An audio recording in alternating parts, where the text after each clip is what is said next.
So there are different ways to apply local search to the same problem. In other words, even once you know the answers to step 1 and 2, so you know what your problem is and you know what the global optima are, there's different reasonable choices of step 3.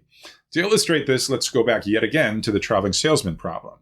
So we looked at 2 changes as allowable local moves, where we take out 2 edges and then put 2 back in. But who says we can only swap pairs of edges at a time? Why not 3 edges at a time, or maybe even more? Well, let's start with the 3-opt heuristic, where you take 3 edges out of a tour and then put 3 back in each iteration of local search. So for example, we can look at this cartoon in the light blue tour. So here I've identified 3 different edges, all with distinct endpoints, the edge v, w, y, z, and u, x. So those are going to be the 3 edges that are removed. So we're still going to be left with a path from u to v, a path from w to y, and a path from x to z. But now we reconnect those 6 vertices in a different way so that we get a new tour. What I've shown in the cartoon is we connect v and z directly by an edge, and similarly w and x and u and y. And as you can see, this gives us a tour, and it's certainly a different tour than the one we started with. Now, interestingly, with 3 changes, unlike 2 changes, with 2 changes, whatever pair of edges you removed, it uniquely forced what your new tour was going to be. And that is not the case with 3 changes. So even after you've committed to which 3 edges that you want to remove, there's actually 7 different ways to reconnect those 6 vertices that will lead to different tours than what you started with. So when you're using 3 changes in your local search algorithm, you actually have 7 possibilities for a 3 change for each triple of edges. So your improving move is just going to be any way to remove 3 edges and reconnect things into a tour so that the total cost goes down. So no prizes for guessing the formal definition of the 3-opt heuristic. It's the same as 2-opt, except you allow 3 changes in addition to 2 changes. Now we have 2 bona fide local search algorithms for a common problem for the TSP, right? We've got the 2-opt heuristic and the 3-opt heuristic. They're both local search algorithms, but they are not the same, because in 3-opt, you're allowed to use this richer family of 3 changes to make improvements. So let's, in the next quiz, develop a better understanding of how are these 2 different local search algorithms going to compare to each other. So fix any instance of the traveling salesman problem. Okay, so fix your end vertices and fix all the edge costs. We've got these 2 local search algorithms, 2-opt and 3-opt, each with its own metagraph. So which of the following statements are true about those metagraphs? And let me just warn you that it's possible more than one of these answers is correct.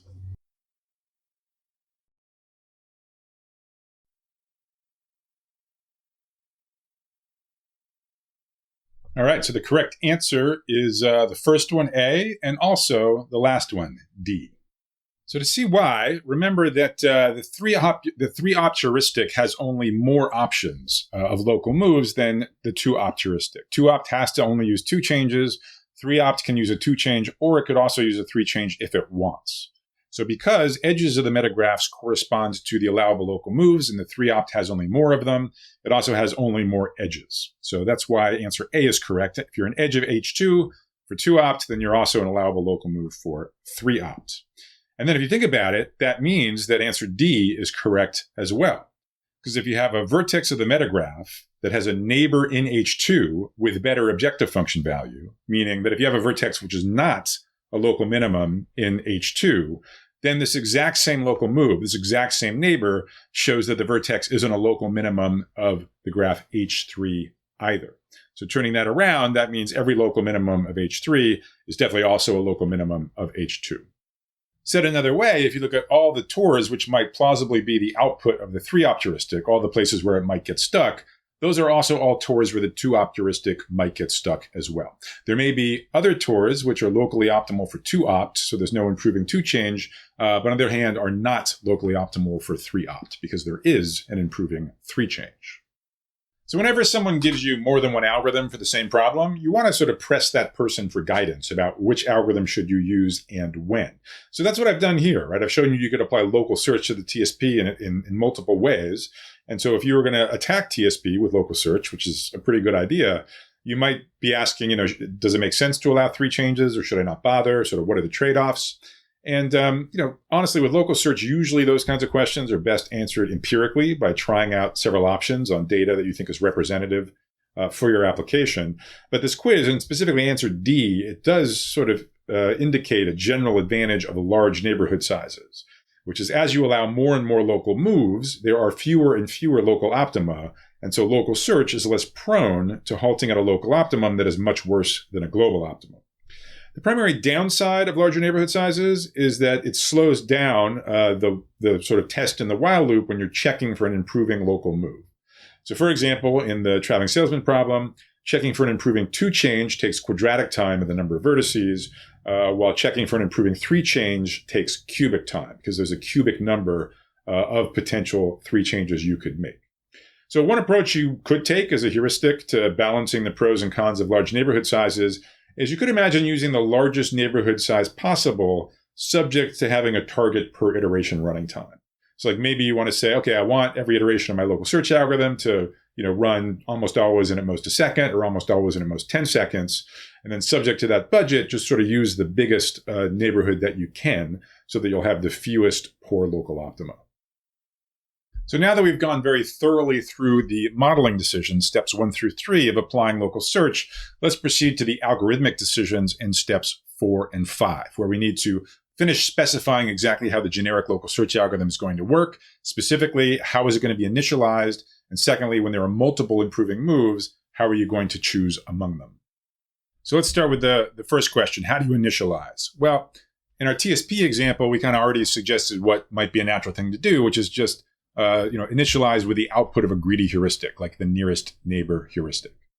Right, and it's not just TSP that we can apply this idea to. So for example, if you want to tackle make span minimization using local search, you could initialize it with the schedule output by the LPT, longest processing time first algorithm.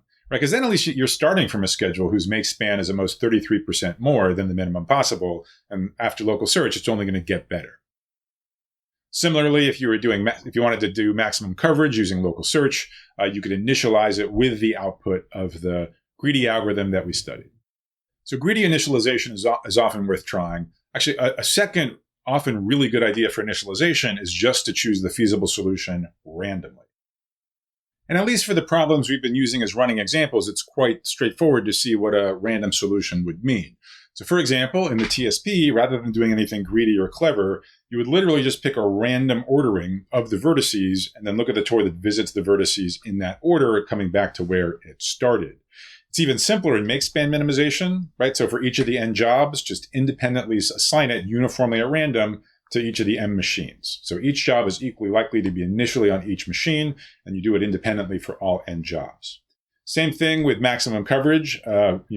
All the feasible solutions are all subsets, are all collections of k of the subsets. So you just pick that collection of k subsets at random. So I sympathize if this kind of bothers you a little bit. Sort of we worked really hard to analyze these greedy algorithms and prove they have these really nice approximate correctness guarantees. Why would we want to throw them out and just do something sort of silly and random instead?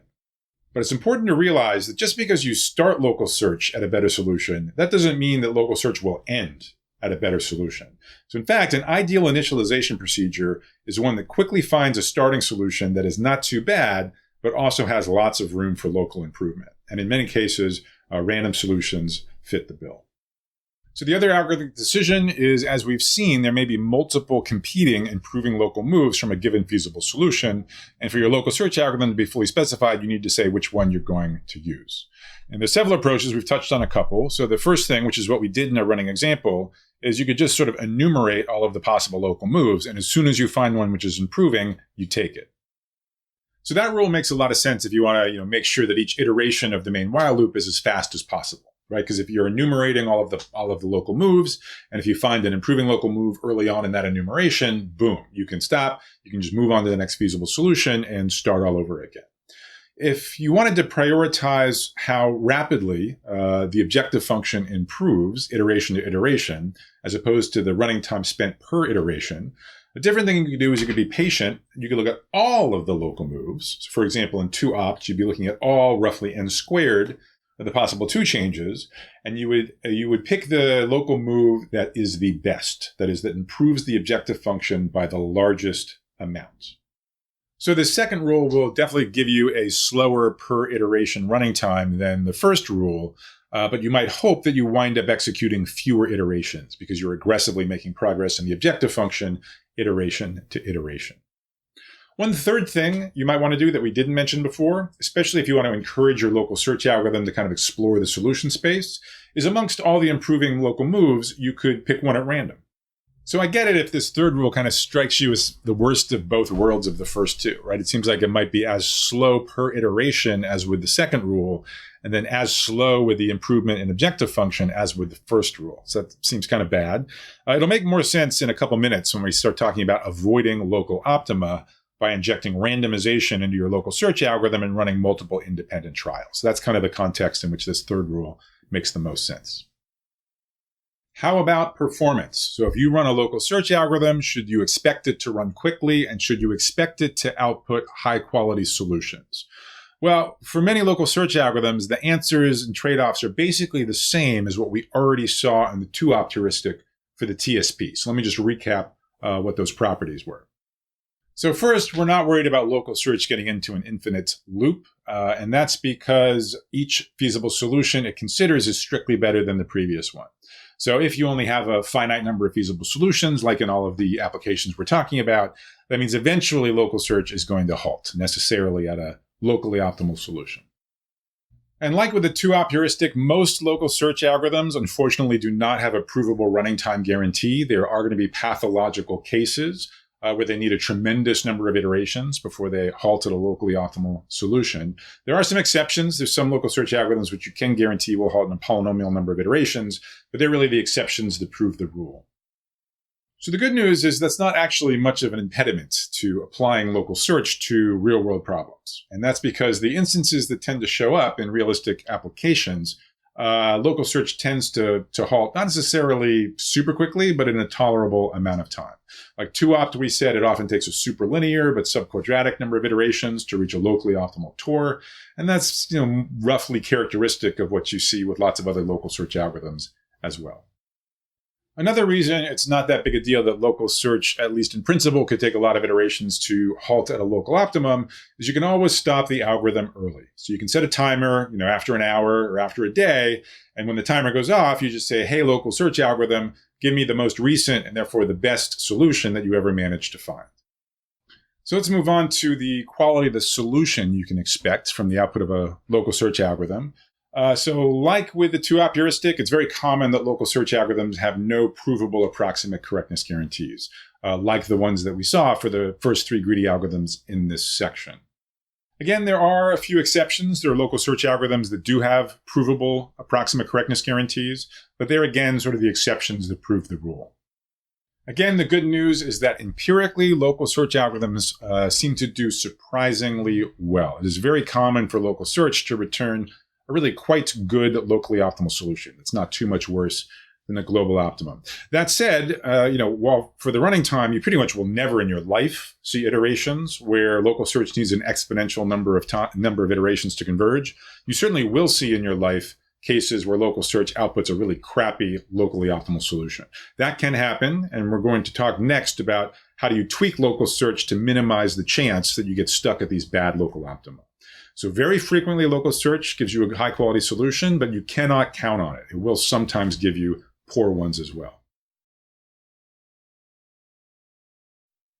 Low-quality local optima really can be an impediment to applying local search in real applications, so it's definitely worth knowing various bells and whistles that you can layer on top or inject into the basic local search algorithm with the goal of making it less common that you will wind up at these bad local optima.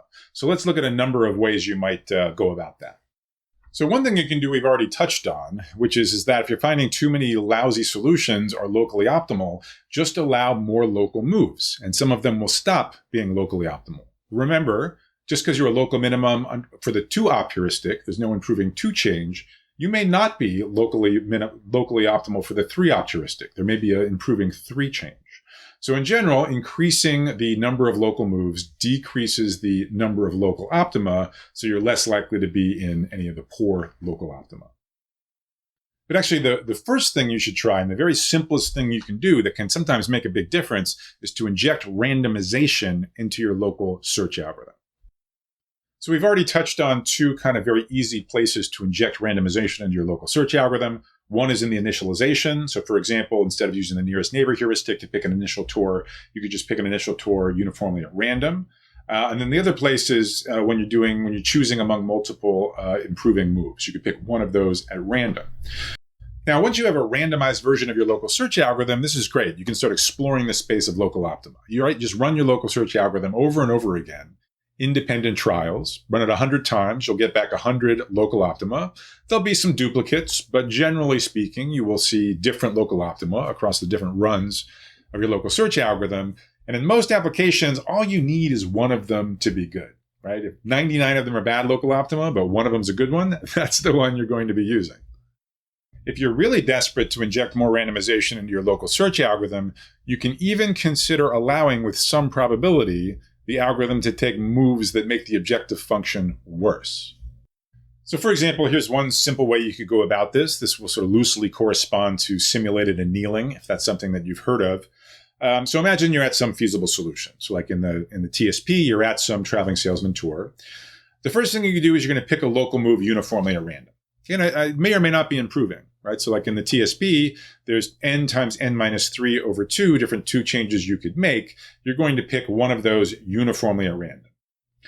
Then you say, okay, so what's going to happen to the objective function if I actually make this local move? If the objective function value stays the same or goes down, then there's no reason not to just do this move. So just go for it. The issue is, what if this is a local move that would actually make the objective function worse? Well, now you're going to flip a coin and you're going to decide probabilistically whether to make this move. And if the move only makes the objective function value a little bit worse, then the probability that you'll make the move is going to be pretty close to 1, again, in the interest of random exploration. But if the move would make the objective function value a lot worse, then it's going to be a very low probability that you'll actually sort of have the courage to execute that local move right now. If you don't execute that local move, you stay at exactly the same feasible solution in the next iteration, where you're going to make a new random choice about which local move to consider.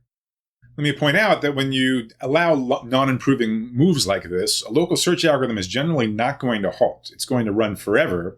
So that's definitely a kind of algorithm you want to interrupt after a target amount of computation time. So there's any number of additional bells and whistles you can add to your local search algorithm. Let me just mention sort of two genres of them that, at least in some corners, are pretty popular. So the first idea is to use neighborhoods that are history dependent. That is, rather than fixing the allowable local moves once and for all, the allowable local moves could depend on the trajectory so far of the local search algorithm. Why would you want to do that? Well, for example, you might disallow local moves that seem to partially reverse the previous move and undo what you just did. So for example, in a TSP context, you might want to rule out using a 2 change that uses some of the same endpoints as the previous one. So if you've heard of either taboo search or the Lynn-Kernighan heuristic, both are related to this idea.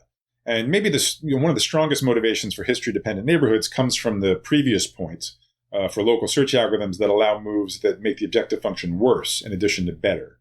Because as soon as you allow non-improving local moves, you have to be worried about cycles and that your local search won't make any progress and won't explore a different part of the solution space. And so history-dependent neighborhoods can be particularly effective at sort of preventing the local search from sort of immediately going back to where it just was.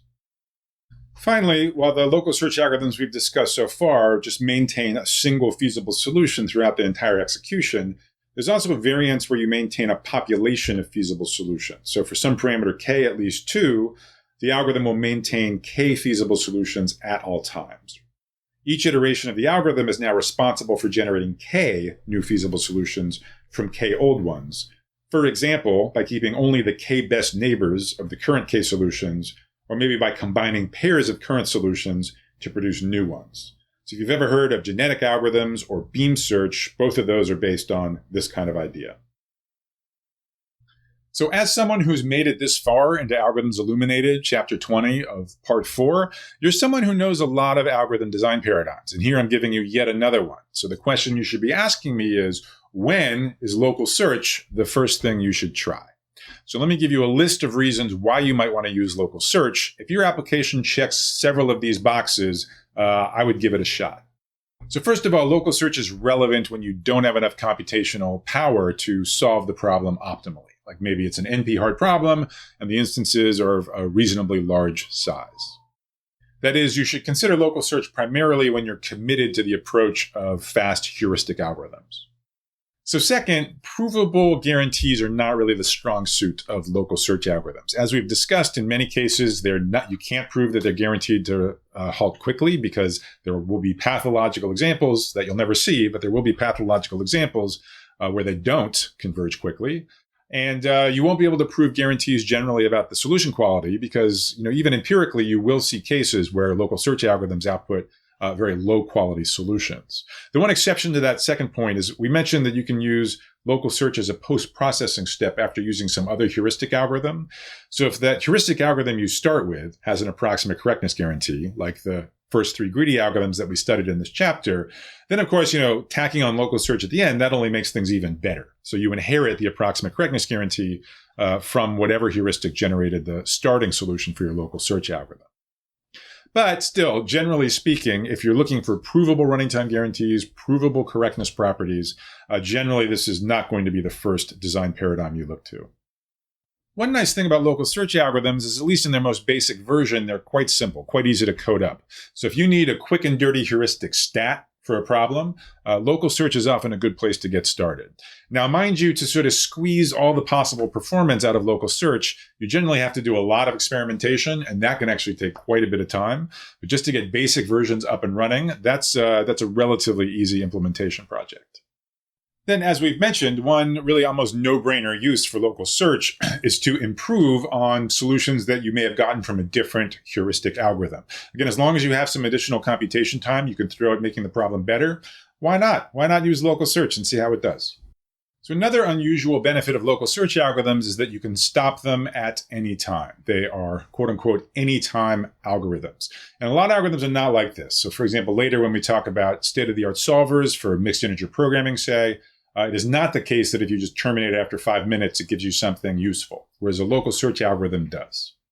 Speaking of state-of-the-art solvers for mixed integer programming and satisfiability, which we'll talk about in quite a bit more detail a few lectures from now, those are probably the stiffest competition for local search when tackling NP-hard problems in practice. And if you're in a scenario where those solvers are working for you, then great, use them. If you can specify your problem in a format that they can handle, and your instances are small enough or structured enough that they can solve them to optimality, more power to you. So local search becomes really relevant when those solvers are not working for you. So one reason for that might be that your problem size, your inputs are just too big. So the solvers are choking on them. Meanwhile, local search is kind of a simpler algorithm, has the potential to scale to bigger input sizes. A second reason might just be if your optimization problem is kind of weird, like you can't just write down the objective function in a very simple way, which is what, say, a mixed integer programming solver would expect. Notice local search, it needs very little information about your objective function. All you need to be able to do is evaluate the objective function efficiently for a given feasible solution. If you can do that, you can run local search. Whereas the state-of-the-art solvers require much stricter formats for objective functions. So those are some of the features of an application where, if you see them, kind of a light bulb should go off in your head. And you should say, well, this kind of seems like the classic scenario where local search is a good technique to use. The final thing I'll say on the topic is that to get the most out of the local search algorithm design paradigm, it's crucial that you experiment. As we've seen, local search is not really just an algorithm. It's really a whole collection of algorithms. There's a million bells and whistles you can throw in. And which bells and whistles are the right ones are going to depend on the details of your application. So I really encourage you to get some representative instances for your application, code up a bunch of different versions of local search, see which one works the best, and go with that. So that wraps up chapter 20. That's everything I wanted to tell you about fast heuristic algorithms. So coming up next are the videos corresponding to chapter 21. And so now we're going to switch gears, and instead of compromising on correctness, we're going to be compromising on speed. So we're going to be looking at algorithms which are exact, which really always solve the problem correctly. For NP-hard problems, that means you got to be expecting the running time to be exponential in some cases, but you'd still like to have algorithms which beat something naive like exhaustive search by as much as possible, as much of the time as possible. So there's a lot of cool techniques for designing those kinds of algorithms. That's coming up next. I'll see you then.